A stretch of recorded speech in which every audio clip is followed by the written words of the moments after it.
नमस्कार, PGS news में आपका स्वागत है। पीजीएस न्यूज हर रोज लाता है हरियाणा से जुड़ा पूरे दिन का पूरा अपडेट, तो बिना समय गवाए जान लेते हैं। पहले जानते हैं मौसम का हाल। मौसम विभाग ने पूर्वानुमान जारी कर हरियाणा में आज मंगलवार को 7 जिलों में बरसात होने की 25% तक संभावना है, जबकि अन्य जिलों में मौसम ड्राई रहेगा। साथ ही प्रदेश के 7 जिलों में मौसम खराब होने के चलते बादल छाए रहने, गरज चमक के साथ 50 से 60 किलोमीटर प्रति घंटे की रफ्तार से हवाएं चल सकती हैं। पूर्वानुमान के अनुसार आगामी 4 दिनों 13 से 16 मई तक प्रदेश के विभिन्न जिलों में बारिश होगी। 13 मई को हरियाणा के 7 जिलों सिरसा, फतेहाबाद, हिसार, जींद, रोहतक, सोनीपत व पानीपत में 25% तक बरसात होने की संभावना है। अन्य 15 जिलों में मौसम ड्राई रहेगा। वहीं 14 मई को 6 जिलों सिरसा, फतेहाबाद, हिसार, जींद, भिवानी व चरखी दादरी में 25% तक बरसात होने की संभावना है। आगे समाचारों में हरियाणा के एनसीआर जिले से 27.50 लाख पुराने वाहन हटाए जाएंगे, क्योंकि वे चलन की अवधि पूरी कर चुके हैं। गुरुग्राम, फरीदाबाद और सोनीपत में 70% वाहन पहले से ही बाहर हैं। वायु गुणवत्ता प्रबंधक आयोग ने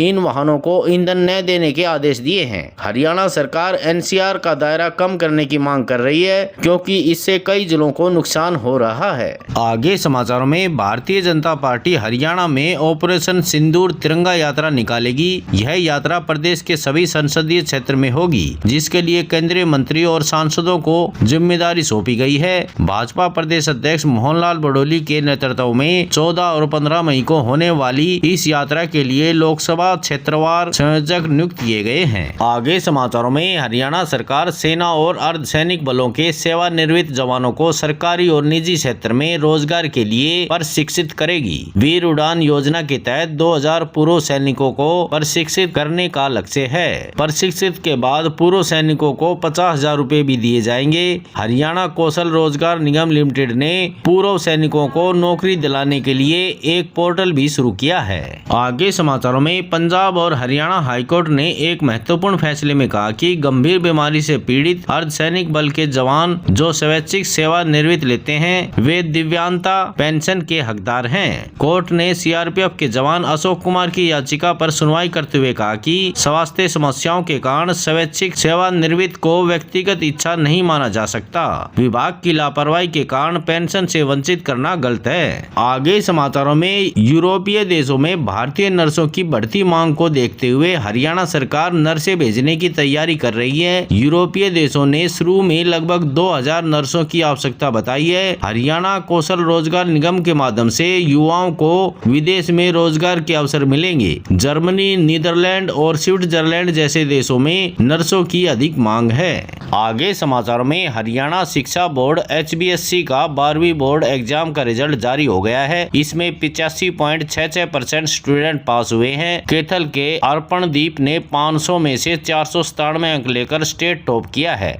इसके 3 सब्जेक्ट में 100 में से 100 नंबर आए हैं। दूसरे नंबर पर सोनीपत की करीना और जींद की यासिका है। दोनों को 500 में से 495 नंबर मिले हैं। ये तीनों ही स्टूडेंट्स कॉमर्स स्ट्रीम के हैं। जींद की सरोज 494 नंबर लेकर तीसरे स्थान पर रही। सरोज आर्ट्स स्ट्रीम से है। जिला वाइज रिजल्ट में जींद टॉप रहा, वहीं नूह सबसे फर्स्ट रहा। आगे समाचारों में हरियाणा के सोनीपत में महर्षि दयानंद यूनिवर्सिटी MDU के एग्जाम में BA का हिंदी का पेपर आउट हो गया। परीक्षा शुरू होने के कुछ ही देर बाद यह फोटो स्टेट की दुकान पर पहुंच गया, जहां बड़ी संख्या में AI से नकल की पर्चियां तैयार की गई। इस दौरान न तो यूनिवर्सिटी प्रशासन को खबर लगी और न ही पुलिस को। काफी देर तक इस पेपर की फोटोकॉपी बिकती रही। आगे समाचारों में हरियाणा के ऊर्जा मंत्री अनिल विज ने सोमवार को दक्षिणी हरियाणा बिजली वितरण निगम के जूनियर इंजीनियर JE को सस्पेंड करने का आदेश दिया। JE पर बिजली कनेक्शन जारी करते समय लापरवाही बरतने का आरोप है। इसकी शिकायत ऊर्जा मंत्री के ऑफिस में भेजी गई थी। अनिल विज ने कहा कि विभाग में जब तक मैं मंत्री हूं, तब तक कुछ भी गलत होने नहीं दूंगा। ऐसे जो भी मामले आएंगे उनको लेकर सख्त कार्रवाई की जाएगी। आगे समाचारों में पाकिस्तान के आदमपुर एयरबेस को तबाह करने के दावे के बीच मंगलवार सुबह प्रधानमंत्री नरेंद्र मोदी वहां पहुंचे। PM ने यहां ऑपरेशन सिंदूर को लेकर जवानों से बातचीत की और सफल एयर स्ट्राइक को लेकर बधाई भी दी। PM आदमपुर एयरबेस पर करीब 1 घंटे तक रहे। इसके बाद उन्होंने सोशल मीडिया पर कई तस्वीरें पोस्ट की। इनमें जवानों को संबोधित करते हुए तस्वीरें भी थी। तस्वीर में PM मोदी के पीछे M14 मिसाइल सिस्टम साफ नजर आ रहा था, जिससे यह भी साबित हो गया कि पाकिस्तान का M400 मिसाइल सिस्टम को तबाह करने का दावा पूरी तरह झूठा और मनगढ़ंत था। आज समाचारों में बस इतना ही। कल मिलते हैं और नई खबरों के साथ। तब तक के लिए नमस्कार।